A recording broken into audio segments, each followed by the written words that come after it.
And now, a passage from The Seacoast in North Carolina History, 1763 to 1789, by Charles Christopher Crittenden, an inhabitant of the coastal plain of Maryland and Virginia, who in the latter part of the 18th century had chanced to go to eastern North Carolina, would have been struck by the apparent similarity of the waterways to those he had known at home. In the northeastern section, he would have seen Albemarle and Currituck Sounds. In the central east, Pamlico, Bogue, and Core Sounds. And in the southeast, the Cape Fear River.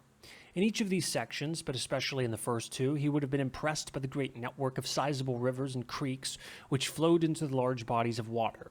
Here, he would have thought, was a region ideal for the navigation of vessels large and small. Great would have been his astonishment when told that these broad rivers and sounds were in reality not only shallow, but also cut off from the ocean by an almost continuous stretch of sand reefs, across which the inlets, although fairly numerous, were shoal and dangerous. That, except the Cape Fear, not a single large river emptied directly into the ocean within North Carolina's boundaries, and that even the Cape Fear was rendered hazardous by the shoals which obstructed its mouth. Moreover, as if these handicaps to navigation were not sufficient, there were added, for good measure, 3 promontories which were among the most treacherous in the world: Cape Hatteras, Cape Lookout, and Cape Fear. It is not difficult to understand why, with such obstacles in the way, North Carolina has never been able to develop a great overseas commerce. The North Carolina coast is more than 300 miles in length. From the Virginia line in the north to within 25 miles of Cape Hatteras, its trend is southeast, while from that point to Cape Hatteras, it is nearly due south. From there to Winyah Bay in South Carolina, the beach runs in a general southwesterly direction, being indented with 3 great concave bends: Raleigh Bay, which terminates at Cape Lookout, Onslow Bay, which ends at Cape Fear, and Long Bay, stretching as far as Cape Romaine in South Carolina. Along most of this stretch of coast, a series of long, narrow, sandy islands varying from 1/4 of a mile to nearly 4 miles in width separate the inland waterways from the ocean. These reefs form part of a great tract of sand which girdles the continent, but which is in most places so far beneath the surface of the water as to furnish no impediment to navigation. For centuries, they appear to have maintained approximately the same position in which they now are, having been able to withstand the attacks of the waves, because here, the floor of the ocean, instead of dropping away suddenly as it does on many coasts, slopes off so gradually as greatly to diminish the force of the assault. On the banks, the sand, moved by the wind, assumes the form of actual dunes, which advancing along the beach are able to bury shrubbery, trees, and even houses. At the water's edge, it is kept perpetually in motion by the waves, which, breaking obliquely to the shore, cause a gradual drift along the beach. These tiny particles of matter, moved hither and thither, are constantly tending to find their way into the inlets, either closing them up entirely or else causing their channels to shift. Likewise, the flood tide carries into the inlets a large amount of sand, not all of which is taken out again with the ebb. Such forces, although slow, work toward the silting up of the inlets, which, were it not for other factors, might all have been closed long ago. During storms, however, forces so powerful are brought into play that these ordinary tendencies count for naught. Within a few hours, a great tempest can markedly alter a whole section of the coast, both opening and closing inlets.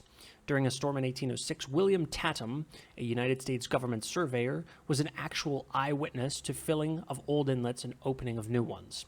A storm of 1846 cut out Hatteras and Oregon inlets, which are still in existence.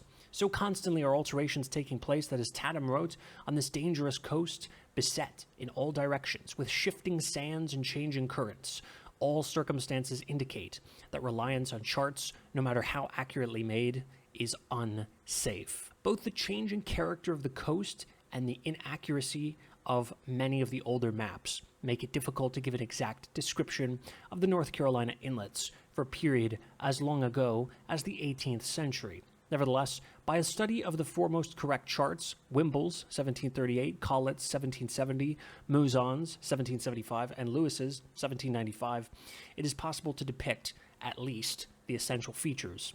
Although at one time or another, during the latter part of the 18th century, there were in existence more than 24 inlets. None was deep enough for the largest ships of the time to put in, and only 3 could be navigated by vessels of even moderate size. These 3 were Ocracoke, Old Topsail, and the mouth of the Cape Fear River. the mouth of the Cape Fear, which was the only means of ingress to the whole Cape Fear district, was not so treacherous as some of the inlets, but was nevertheless not particularly safe. Only 5 or 6 miles to the east was dangerous Cape Fear, while extending south from the Cape were the notorious Frying Pan Shoals. Moreover, even if a vessel succeeded in avoiding these hazards, it still had to pass near the middle ground, a sandbank lying in the very mouth of the river, and had to cross the bar. Captain John Collett, who for years was stationed only a few miles distant at Fort Johnson, entered on his map the statement that there were only 10 feet of water on the bar at low tide. Other authorities gave greater depths. Governor Dobbs said that there were 18 feet. Wimble gave 19½ feet, and Mouzon 14 feet. But it is likely that each of these figures relates merely to high water depth. Although Collett's statement is probably to be trusted, vessels drawing more than 10 feet of water undoubtedly were able to put into the river. In 1769, a warship of 14 feet draft crossed the bar, and merchant vessels of as many as 300 registered tons could sail in. Although even when much smaller than this, they seem to have been forced to unload at least part of their cargoes before being able to proceed up the river as far as Wilmington. The laws regulating pilots' fees on the Cape Fear provided before 1775 for vessels with a draft of as many as 18 feet, and immediately after the Revolution for those drawing as many as 20 feet. Leading from Onslow Bay into Core Sound, somewhat less than 100 miles to the northeast of the mouth of the Cape Fear River, and about 12 miles to the northwest of Cape Lookout was Old Topsail Inlet, having a low water depth of a little more than 12 feet. Although near Cape Lookout, Old Topsail does not seem to have been as dangerous as most of the other inlets. The preamble of an act of 1766 called it very safe and navigable for vessels of great burthen. Moreover, the number of wrecks occurring there was not large, at least when compared with the number occurring at other places on the North Carolina coast. The great obstacle to the development of trade was that the inlet led merely to the little town of Beaufort and lacked suitable communications either by land or by water, with the regions of Albemarle and Pamlico Sounds to the north, with the Cape Fear district to the south, and with the hinterland to the west. Thus, although probably safer than either Ocracoke or the Cape Fear, Old Topsail in the latter part of the 18th century was never so extensively used as either of them. About 50 miles to the northeast of Cape Lookout and some 30 miles southwest of Cape Hatteras was Ocracoke Inlet, opening from Raleigh Bay into Pamlico Sound. Concerning this inlet, the most minute details are given in a pamphlet published in 1795, in which the writer tries to stimulate commerce by minimizing the dangers as much as possible. Into the minutiae it is not necessary to go, but suffice it to say that at best he makes out but a poor case, and that in his description the words shoal and dangerous appear again and again. Although Ocracoke was the deepest inlet opening into the whole region of Albemarle, Currituck, and Pamlico Sounds, and although more vessels put in there than through any other North Carolina inlet, its commerce was never for any extended period of time able to rival that of such great ports as Boston, New York, and Philadelphia.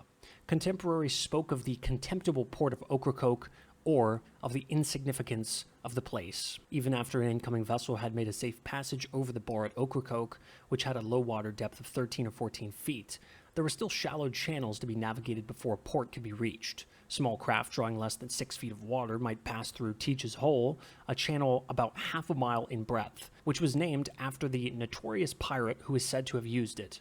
But vessels of greater draft, if they were to proceed to a port, must go through the swash, or channel, in which there were only 8½ or 9 feet of water. So shallow is the swash that no vessel of burthen can pass it until they discharge cargo and can only return again half loaded, and have the remainder of their cargo sent down in lighters, sloops, or periaguas.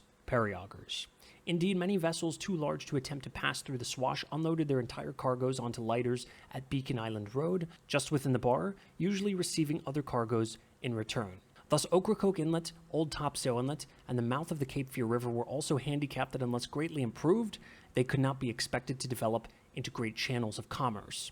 One handicap, which has already been discussed, was the element of danger on the coast, but most important of all was the fact that none of the inlets was deep enough to accommodate vessels of more than medium size.